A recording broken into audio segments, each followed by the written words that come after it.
tao pong Ari ni Parnaso, Ari Renato.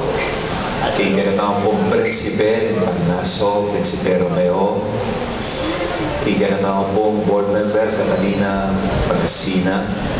Kaya pong sablang malugod, magmalasakit king Amanong Siswan. At kalit po sa Blang Mesetagon, mayang-mayamak po kagatamongan. Kumusta na kayo po? Masaya kayo po?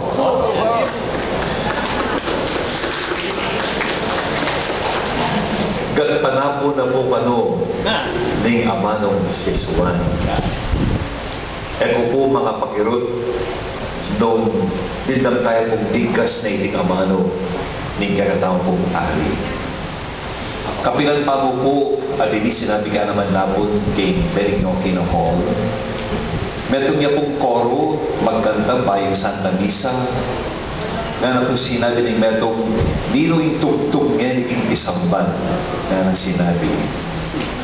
Kanya po tindam ko la ako pong memutan naning galitan at timba, baso o nanong pinulanan.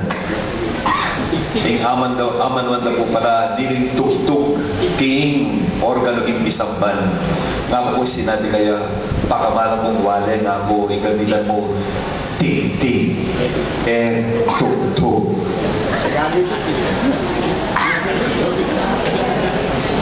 Madalas po naman po kay tingin Kapitolyo istong bipagsalita na rin nakal nga nagsasabi talagang okay ba? Okay ba yung sinabi ko? Bisa po lepit at ibig salita panupayan mo, di nga po yung sabihan mo dapat okay wari yung sinabi mo. Dito pong aduang halimbawa sinabi ko tugtog ang popang okay ba? Isamot lang ulit ang Kapampangan ang popang Tagalog. Kapampangan ang popang Pilipino. Patuyag na po, Debbie, kay nung etamong magmatsyag, nung etamong mimingat, nung alatamong masapsap ang kapagnasan ipayo yung lengguay Kapampangan, tutupin. E yung mga panapon, nung ay kapitangan Benny, hindi ka tamang pagsaksyan.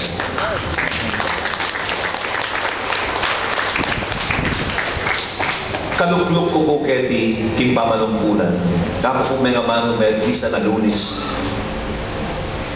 Baluyo nga po Kapampangan tamo. At yung tamo keti king Pampanga. Di pagsalita tamo Kapampangan English Tagalog. At duwapong beses bilyari in dialogo pinatana po ng Tiakong Talasuyo o may kakatamong Vice-Gobernador. At yung pong press people iba't ing Manila ngara pong may naman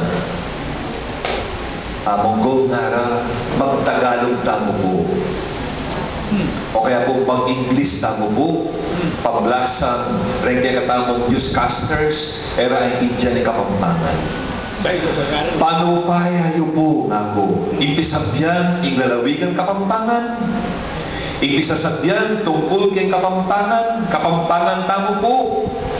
Magsalita tamong Kapampangan. Yung po problemahan, yung tao na rin. Ako kung may mano karela, nung bisa ko managalog kayo. Pero kung pakibatan na kayo, at yapseke ka lang amano, kabilan tayo ing Amanong Siswan. Sinabi ko, paglaway yung translator, tagasalin, hindi kaya katama kong bisita. Bakit po kaya?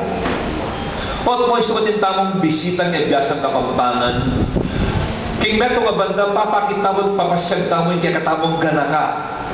Hospitalidad naman ang tamo po. Dili ng tanang mas pabuya, dili ng tanang mas maragula importansya, di katamong bisita. Magkakalingon tayo. Ing katamong kasalinan. Ing katamong awsang tamong katutubo. Nga manon tamong Amanong Siswan.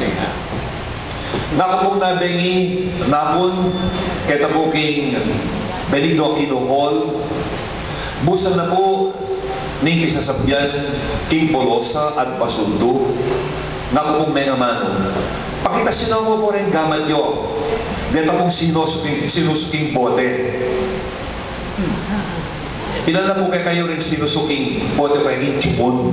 Ay, ako ito. Hanggang sa Ilan na po kayo? Ting sunusuking chupon ang bote. Ting gatas baka.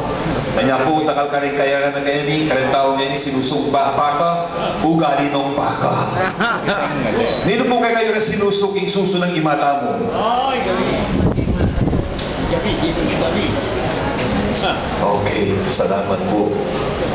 Por lo menos po kayo katabo, takala pa rin sinuso king imata mo. Pakamana kapatan, ing imata mo, sinusuya kang imanang imata mo. Iaputa mo, sinusuya kang imanang apuna, etc. etc.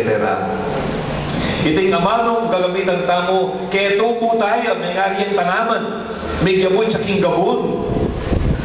At kayo nang tayo pong pinubo at kasalukuyan pagdudubo. Pero isugin pa manupong hindi, tayo din nilang kapag masabanan. Naiharap ng tanaman. Baglan tayo pwede at managpong pasibayo king kapon.